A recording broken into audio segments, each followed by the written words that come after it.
Nag-ano ako. Sige, dali lang. Waiting. Okay, go. Guys, nag-harvest ako ng aking ampalaya. This is organic ampalaya. So, Vito Gourd. So, I want to share some for my friend.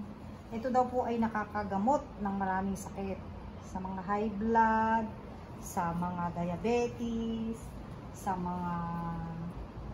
Marami siyang nagagamot eh. Yung mga anemic pala yan. Anemia. May anemia. Guys, pwede mong iluto yan na salad lang. Ihalo sa munggo. Ihalo sa sardinas. Ihalo sa nilagang inihaw na bangos, tilapia, or kaya inihaw na pichunang manok. Ay, so ka na guys. Oh. Ito guys, hindi ko pinagbibila. Pinapainit ko lang. Sarap, diba? So, papamahagi ko naman itong aking sa aking kaibigan. So, my dear, ito na para sa'yo. Ayan.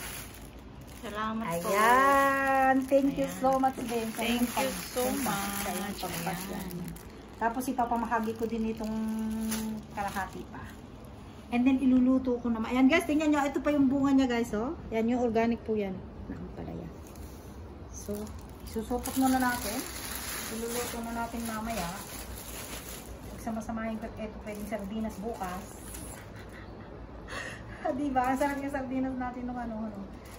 Oo naman. O, next, ibabad mo siya sa tubig kasi meron na siyang naninira.